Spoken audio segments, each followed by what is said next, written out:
안녕하세요. 오늘도 사연 살롱을 찾아주셔서 감사합니다. 남편과 함께 딸아이를 키우고 있는 30대 여성이에요. 저는 현재 육아휴직 중인데요. 아직은 애가 어려서 당장 복직은 힘들고 아이가 조금 더 크면 복직을 할 생각이에요. 남편과 전 현재 시댁과 연을 끊고 살고 있어요. 정확히 말하자면 시어머니와 연락을 끊고 사는 거죠. 아버님과는 아무 문제 없이 잘 지내고 있거든요. 우리 부부가 어머님과 연을 끊게 된 건 어제 오늘 일은 아니에요. 결혼하기 전부터 시작됐으니까요. 그러니 시집살이가 연을 끊은 이유는 아니라는 얘기죠. 원인은 바로 시어머니 때문이었어요. 오죽하면 자식 내외가 어머님과 연까지 끊어야 했는지 그 얘기를 하려고 이렇게 사연을 보내게 되었어요. 제 가족 얘기부터 해볼게요. 저희 집은 딸만 둘이에요. 제 밑으로 4살 터울의 여동생이 있죠. 지금도 그렇지만 어릴 때부터 여동생과 저는 돈독한 사이였어요. 전생에 부부였냐는 소리를 들을 만큼요. 제 눈에는 여동생이 마냥 예쁘고 귀엽기만 했거든요. 엄마가 그러시는데 전 어릴 때부터 엄마만 보면 동생을 낳아달라고 그렇게 졸랐었대요. 저희 집을 제외하곤 친척집 대부분이 형제나 자매를 키우고 있었는데 늘 혼자 놀던 저는 그 모습이 부러웠던 거죠. 그래서 엄마를 졸라 동생을 낳아달라고 떼를 쓴 거고요. 아무튼 이런 제 앙탈 때문이었는지 부모님께선 둘째를 갖기로 하셨고 얼마 뒤 엄마는 임신을 하셨어요. 엄마는 한번 낳아봤으니 2번째는 좀 수월하지 않을까 생각하셨다더라고요. 그러던 어느 날이었어요. 엄마 몸에 이상이 생겼지 뭐예요. 여느 때처럼 제 간식을 만들고 계셨는데 갑자기 배가 뒤틀리더니 찢어질 것처럼 아프더래요. 그리고 이상을 감지하던 그 순간 이미 하혈은 시작됐고요. 당시 아빠는 회사에 계셨고 엄마 옆에는 어린 저뿐이었죠. 다행히 숫자를 익히고 있던 저는 엄마가 불러주는 번호대로 119에 전화를 걸었고 엄마는 잠시 뒤 도착한 구급차를 타고 병원에 갔어요. 어린 저는 이웃 아주머니 댁에 맡겨졌고요. 그날 아빠는 밤 9시가 넘어서야 저를 데리러 오셨어요. 항상 저를 보고 웃어주던 아빠는 그날만큼은 그러지 않으셨죠. 그리곤 저를 외할머니 댁으로 데리고 가셨어요. 엄마가 입원을 해야 해서 절 데리고 갈 수 없다고 하셨죠. 당시 전 어려서 몰랐지만 그날 엄마가 유산을 하셨더라고요. 뱃속에 있던 둘째를 잃으신 거죠. 유산의 원인은 밝혀지지 않았고 그 일로 엄마는 큰 충격을 받으셨어요. 그 바람에 아빠는 회사에 휴가를 내고 엄마를 간호하며 저까지 돌보셨고요. 자식을 잃은 엄마는 하루하루 눈물로 보내셨고 그러다 탈진하신 적도 여러 번 있으셨대요. 외할머니가 오셔서 도와주시긴 했지만 그래도 아빠가 제일 고생을 하셨죠. 엄마는 돌봐야 할 자식이 있었기에 마냥 슬픔에 빠져 살 수는 없었어요. 그래서 애써 기운을 냈다고 하더군요. 하지만 마음의 상처는 그리 쉽게 아물지 않았던 모양이에요. 어느 날인가 아빠한테 그러더래요. 무서워서 더는 아이를 가질 수 없을 것 같다고요. 아빠는 그런 엄마를 위로하며 아이는 하나로 충분하니 그런 걱정은 말고 몸조리만 신경 쓰자고 하셨죠. 하지만 엄마는 어떻게든 제게 동생을 만들어주고 싶으셨나 봐요.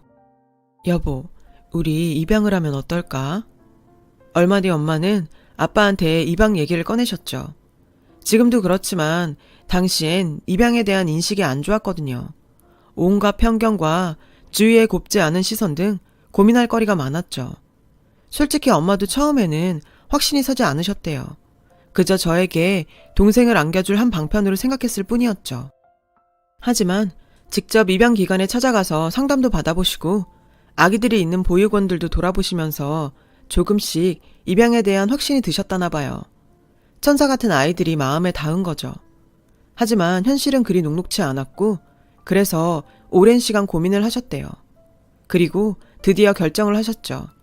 힘들겠지만 사랑으로 잘 키워보자고요. 그런 엄마의 확고한 모습에 아빠도 조금씩 마음이 흔들리기 시작했고 그렇게 엄마와 아빠는 1년의 기간 동안 입양기관에 가서 상담도 받고 입양심사도 받으신 끝에 제 여동생이 될 아기를 만날 수 있게 됐어요. 전 아직도 그날이 생각나요. 동생과 처음 만났던 그날이요. 동생의 친모는 미혼모였고 친모의 부모 손에 들려 동생은 보육원으로 가게 됐죠. 제가 5살이 된 무렵 동생은 첫돌을 한 달 앞두고 우리 집으로 오게 되었어요. 그렇게 우린 한 가족이 되었죠. 저는 동생이 생겼다는 사실에 뛸 듯이 기뻤어요. 동생이 너무 예뻐서 동생을 볼 때마다 기분이 좋았죠.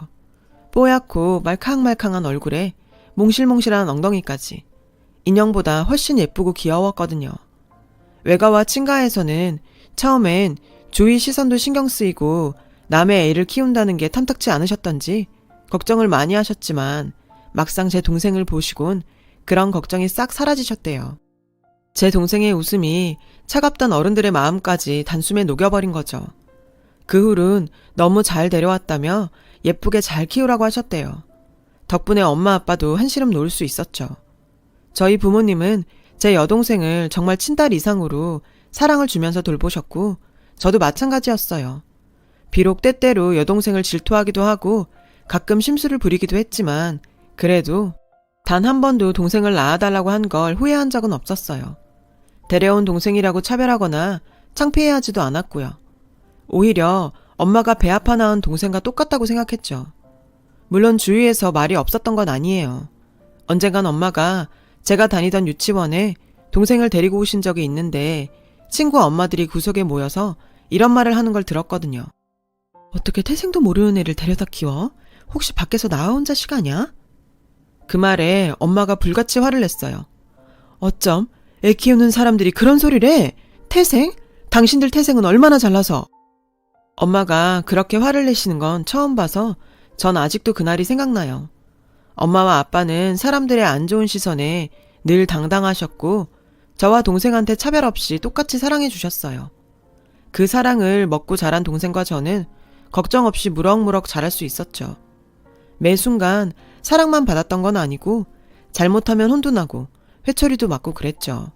하지만 그게 부모 사랑 아니겠어요? 그리고 동생이 10살이 된 어느 날 엄마는 동생에게 입양 사실을 밝혔어요. 시기를 그때로 잡은 데는 이유가 있었죠. 동생이 초등학교 3학년이 되어 학교에서 새 교과서를 받아온 날이었어요. 교과서를 훑어보던 엄마는 입양 가족에 대한 내용을 보게 되셨어요. 그걸 계기로 엄마는 수업 전에 동생한테 입양 사실을 말하는 게 좋겠다고 생각하신 거예요. 그래야 나중에라도 동생이 충격을 덜 받을 것 같아서였죠. 엄마는 저와 동생을 불러다 앉혀놓고 따뜻한 목소리로 말씀하셨어요. 엄마가 예전에 몸이 많이 아팠어. 그래서 둘째 아이를 가질 수 없었고. 그런데 그때 우리 지유를 만났지 뭐니? 엄마는 지유를 본 순간부터 지유 엄마가 되고 싶다는 생각을 하게 됐어. 엄마가 지유를 직접 낳지는 않았지만 지유는 분명 엄마 딸이야. 아빠 딸이고. 그리고 언니의 여동생이고. 그 사실은 세월이 흘러도 절대 변하지 않을 거야. 여동생은 어렸지만 자신이 입양됐다는 사실을 잘 받아들이는 것 같았어요. 엄마 가슴에 안기며 이렇게 말했거든요. 엄마, 나 데려오고 키워줘서 고마워. 동생의 그 말은 엄마를 감동시켰어요. 저 역시도 마찬가지였고요. 그 후로 동생은 주위에서 어떤 소리를 듣던 신경 쓰지 않았어요. 오히려 전보다 더 밝아졌죠. 그런데 그 즈음에 동생이 조금 이상한 말을 했어요. 나한테는 엄마랑 아빠, 언니만 내 가족이야. 다른 가족은 없어. 동생의 뜬금없는 말에 기분이 묘했어요. 마치 다른 가족이 있는 건 알지만 절대로 받아주지 않겠다는 확신 같았거든요. 게다가 동생은 커서도 친부모를 찾고 싶어 하지 않았어요. 가족들 앞이라 그랬는지 모르겠지만 엄마가 원하면 언제든 친모 찾는 걸 도와주겠다고 하는데도 시큰둥했죠. 동생은 자라면서 입양 문제로 단 한 번도 속상해하거나 문제를 일으킨 적 없이 순탄하게 보냈어요. 시간은 흘러 유치원 선생님이 꿈이던 동생은 유아교육과에 진학했어요. 저는 간호학과를 졸업하고 간호사로 일하고 있었죠. 당시 저는 대학 시절부터 CC로 사귀던 남자친구한테 청혼을 받은 상태였어요. 현재 제 남편이요. 남편은 착하고 성실한 사람이었어요. 저희 부모님께도 정말 잘했고 심지어 제 여동생 용돈도 챙길 정도였죠. 전 이런 남자를 놓치고 싶지 않아서 남편의 청혼을 받아들였죠. 남편은 대학에서 엔지니어링 공부를 하고 사운드 시스템 회사에서 일을 하고 있었어요. 회사 규모는 작았지만 다행히 국내 유명 엔터테인먼트사들과 독점 계약을 하고 있어서 재정이 꽤 탄탄했죠. 우린 가급적이면 부모님께 손 벌리지 않고 둘이 모은 돈으로 결혼 준비를 하자고 했어요. 넉넉하지는 않아도 우리 두 사람 살 집은 구할 수 있었거든요. 얼마 뒤 우린 예비시댁에 인사를 갔어요.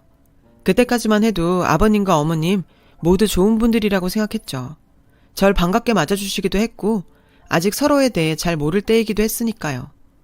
시부모님께서는 결혼 준비 과정도 저희 의견을 존중해 주셔서 큰 문제 없이 진행할 수 있었어요. 하지만 생각지 못했던 사건이 벌어지고 말았죠. 바로 상견례 자리에서 말이에요. 상견례 자리엔 저희 부모님과 여동생이 함께 나갔고 남편은 외동아들이라 시부모님과 함께 나왔어요. 처음엔 화기애애한 분위기에서 식사도 잘하고 얘기도 무리 없이 흘러갔죠. 그러던 중 제 동생이 말실수를 하고 말았어요. 여동생이 엄마와 대화를 하다가 실수로 이렇게 말한 거죠. 이럴 거 알았음 엄마가 나 데려다 키웠겠어? 우리 집에선 동생 입양에 대해 관대한 편이라서 평소 동생도 제 입으로 이런 농담을 편하게 했거든요. 그런데 시부모님한테는 이 말이 거슬렸던 모양이에요. 상견례를 마치고 식당에서 나오는데 시어머니께서 저를 부르셨어요. 어머님은 절 데리고 사람들 눈을 피해 구석진 곳으로 가셨어요. 그리곤 대뜸 이러시더라고요. 혹시 네 동생 입양한 애니? 저는 당황스럽기는 했지만 어차피 숨길 생각도 없던 터라 그렇다고 했어요. 하지만 우리 집에선 단 한 번도 동생을 데려온 아이라고 생각한 적 없다고요. 그런데 그 이야기를 들으신 어머님은 얼굴색이 변하셨어요. 말로는 알겠다고 하셨지만 표정은 전혀 그렇지 않았죠. 그렇게 한 2주 정도가 지났을까요? 어머님께서 제게 전화를 하셨더라고요. 만나자고요. 그래서 저는 약속 장소인 카페로 향했죠. 그런데 제가 인사를 드리자마자 대뜸 미안한데 이 결혼 없었던 일로 하자. 글쎄 이러시지 뭐예요. 전 이유가 뭐냐고 물었어요. 그랬더니 내가 이런 말하면 속 좁은 인간으로 보이겠지만 나는 입양한 가정에서 자란 애를 며느리로 받고 싶지 않다. 그런 애들은 나중에 지 부모 따라 입양할 가능성이 크다더라. 나는 내 아들 피 안 섞인 애를 손주로 볼 생각도 없고 자신도 없다. 그 말을 듣자 정말 황당했어요. 아니 부모님이 입양을 하셨다고 딸인 저도 입양을 할 거란 건 너무 비하기 심한 거 아닌가요? 도대체 무슨 근거로 그런 말도 안 되는 소리를 하는지 정말 이해가 안 됐어요. 아마도 어머님이 입양 가정에 대한 편향된 인식을 가진 분이라서 논리에 벗어난 말을 했다고 판단했어요. 저는 화를 누르고 최대한 침착하게 얘기를 이어갔어요. 어머님, 저희 아직 자식 계획도 안 세웠어요. 애를 낳을지 안 낳을지도 모르는데 왜 어머님은 앞질러서 그런 말씀을 하세요. 그리고 입양이 뭐가 어때서요? 입양된 애들이 무슨 전염병자인가요? 그리고 제 동생이요. 자기가 입양된 거 다 알고도 지금껏 구김살 없이 잘 자랐고 우리 가족 모두 동생의 입양에 대해 전혀 서스럼 없이 잘 살고 있어요. 지금 말씀은 저희 가족뿐 아니라 입양 가족들 전체를 모욕하시는 거예요. 그러자 어머님은 벌컥 열을 내시더군요. 지금 어른이 말씀하시는데 따박따박 대드는 거니? 그래, 나 속 좁은 년이다. 하지만 어쩌겠니? 난 내 생각을 바꿀 마음이 없으니. 그러니 잔말 말고 준우랑 상의해서 이 결혼 정리해. 어머님은 그렇게 카페를 나가셨어요. 저는 당황해서 어머님을 뒤쫓아 나갔죠. 다시 설득해 보려고요. 하지만 어머님은 절 뿌리치고 가버리셨어요. 저는 황망하게 서 있다가 그대로 집으로 돌아왔고요. 집에 오니 그제서야 눈물이 쏟아졌어요. 왜 내 가족이 이런 소리를 들어야 하나 싶어서요. 전 그렇게 하루 종일 울다가 가족들한텐 비밀로 하고 다음날 남편에게 전화를 걸었어요. 그리곤 딱 잘라 얘기했죠. 자기야, 미안한데 우리 이 결혼 여기서 끝내자. 난 도저히 못하겠어.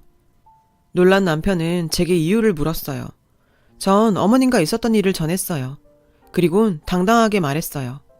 난 내 가족을 모욕하는 사람하고는 한 식구로 못 살아. 파혼할 생각이라 생각대로 질러댔어요. 남편은 파혼은 절대 안 된다며 자기가 엄마를 설득하겠다고 했어요. 제발 자기를 한 번만 믿어달라고요. 그래서 저는 조건을 걸었죠. 어머님한테 사과도 꼭 받아야겠어.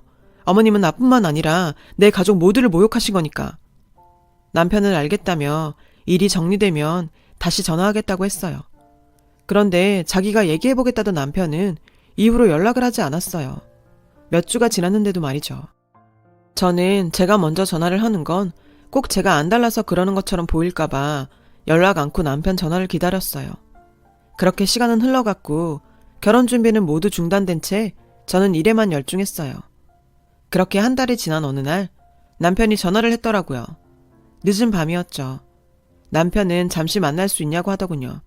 올 것이 왔구나 했죠. 전 남편이 있는 공원으로 나갔어요. 공원으로 나가보니 남편이 벤치에 앉아있더군요. 전 다가가 옆에 앉았어요. 우린 한참을 말없이 앉아만 있었어요. 더 이상 안 되겠다 싶어 제가 먼저 말했죠. 할 말이 있어서 온 거 아니야? 남편이 그제야 입을 열었어요. 그런데 남편이 말을 하려다 말고 울음을 터뜨리지 뭐예요. 전 그런 남편을 그저 바라볼 뿐이었죠. 한참을 울고 난 남편이 그러더라고요. 난 너랑 결혼할 거야. 엄마랑은 안 보고 살 거고. 아니, 그런 사람을 엄마라고 부르고 싶지도 않아. 남편의 말은 왠지 좀 이상했어요. 이런 일로 엄마를 안 보고 살겠다니요. 좀 과하다 싶었죠. 그래서 무슨 일 있었냐고 물었어요. 그랬더니 남편이 충격적인 얘기를 시작하더군요. 어머님과 우리 가족이 얽힌 얘기를요. 남편은 제게 봉투에서 서류 한 뭉치를 꺼내주며 얘기를 시작했어요. 서류 안에는 사진 한 장이 있었죠. 갓 태어난 아기의 사진이었어요. 그런데 왠지 아이가 낯이 익더라고요. 알아보겠어? 지우야, 당신 동생 지우. 남편이 말하길 한 달 전 남편은 저랑 통화를 하고 바로 어머님을 찾아갔대요. 그리곤 왜 그런 짓을 했냐고 따졌죠. 어머님은 이리저리 말을 돌리시다가 결국 감정에 격해지셔선 그러셨대요. 내가 그애 평생 보고 살 자신이 없어서 그런다. 왜? 내가 지를 버렸는데 그게 나한테 무슨 짓을 할지 누가 알아? 어머님은 아버님과 만나기 전 결혼을 했었다나 봐요. 그 남자와의 사이에서 딸을 낳았고 낳자마자 바로 이혼을 하는 바람에 딸을 입양 보냈다더군요. 그 아이가 바로 제 동생 지우였고요. 그 후 어머님은 그 사실을 숨기고 재혼을 하셨는데 그렇게 만난 상대가 남편의 아버지셨던 거죠. 당시 아버님은 아내와 일찍 사별을 하고 홀로 아들을 키우고 있었죠. 어머님은 그렇게 남편의 엄마가 된 거죠. 남편은 이 일이 터지기 전까지는 이런 가정사를 모르고 자랐대요. 돈 많은 아버님께 잘 보이려 어머님은 그동안 남편을 친자식처럼 키웠거든요. 그러니 계모란 걸 알 리 없었던 거죠. 친아들도 아닌 나는 그렇게 키워놓고 이제 와서 버린 친딸이 복수할까봐 그게 두려워 이 결혼을 깨려고 했대. 그런 사람을 엄마라고 할 수 있겠어? 남편은 울먹이며 말했어요. 남편과 시아버님한테 모든 게 들통난 어머님은 울면서 빌더래요. 제발 자기를 내쫓지 말라고요. 그러면서 앞으로도 자신이 잘할 테니 이번 결혼은 하지 말아달라고요. 끝까지 자신만을 생각하는 어머님을 보고 남편은 오만정이 다 떨어졌고 아버님은 이혼은 않겠지만 사돈댁만 괜찮다고 한다면 이 결혼은 그대로 진행하겠다고 하셨대요. 난 적어도 엄마가 지유한테 미안한 감정은 가지고 계실 줄 알았어. 그런데 끝까지 지유가 해코지하지 않을까 그것만 걱정하더라고. 무당까지 들먹이면서 말이야. 어머님은 남편이 들고 온 출생신고서와 지유 사진들을 진작 버리려고 했지만 용하다는 무당이 그러더래요. 그것들을 버리면 그 애가 저주한다고요. 그래서 어쩔 수 없이 갖고 계셨다나 봐요. 남편 얘기를 듣는 내내 전 화가 치밀어서 당장이라도 달려가 한 대 치고 싶었어요. 남편은 그런 제 손을 잡고 그러더군요. 처제가 이 사실을 알면 충격받지 않겠냐고요. 저도 그게 걱정이었어요.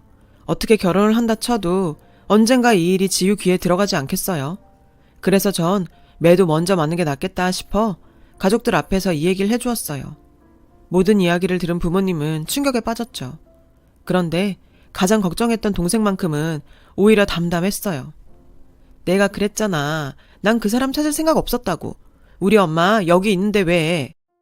그 말을 듣는데 전 왜 그렇게 눈물이 나던지. 친모한테 버림받은 것도 서러운데 이런 대접까지 당하다니 그 속이 오죽하겠어요. 정 가늠도 안 되더라고요. 그런데 나 언니 맘 편하라고 이러는 거 아니야. 정말 그 사람한테 감정 없어. 그 사람이 버려준 덕분에 난 엄마랑 아빠랑 언니를 만나서 행복하거든. 그러니까 미안해 말고 결혼해. 동생은 형부랑 결혼 안 하면 집을 나가겠다고 협박 아닌 협박까지 했어요. 그런 동생의 말에 부모님은 난감해 하셨지만 고민 끝에 결국 결혼을 찬성해 주셨어요. 그렇게 우린 다시 결혼 준비를 하게 됐죠. 결혼 준비하는 동안 어머님으로부터 몇 번이나 연락이 왔어요. 제 동생 좀 만나게 해달라고요. 동생은 딱 잘라 거절을 했어요. 자기한테 그런 엄마는 없다고요. 전 그 말을 그대로 전했고 어머님은 주저앉아 오열하시더라고요. 그런데 그 모습을 보고도 전 어머님이 조금도 가엾거나 불쌍하지 않았어요. 그동안 제 동생이 살아오면서 느꼈을 공허함과 비참함에 비하면 아무것도 아니라고 생각했으니까요. 남편은 제게 말했던 대로 정말 어머님과 연을 끊었어요. 그렇게 우여곡절 끝에 우리는 결혼을 했고 지금은 예쁜 딸까지 낳고 행복하게 잘 살고 있어요. 제 동생은 제 딸한테 이모 노릇을 톡톡히 하고 있고요. 자식을 낳고 보니 더욱더 남편과 동생이 안타까울 때가 있어요. 하지만 과거의 아픔은 다 잊고 행복한 미래만 생각하려는 두 사람의 뜻을 지지하기에 위로 따윈 하지 않으려고요. 제 동생을 보고 인생에서 배운 점이 참 많아요. 과거에 엉켜버린 인연 탓에 고통스러운 현재를 살아가시는 분들이 많을 거예요. 하지만 그럴수록 더더욱 자신의 행복만을 위해 앞으로 나아가셨으면 좋겠어요. 과거에 갇혀 살다 보면 내 앞의 행복을 놓칠지 모르니까요. 지금까지 저의 가족의 사연을 들어주셔서 감사드려요. 여러분, 사연 댓글에 응원과 현명한 조언 부탁드려요. 좋아요와 구독은 저에게 큰 힘이 됩니다. 오늘도 좋은 일 가득하세요.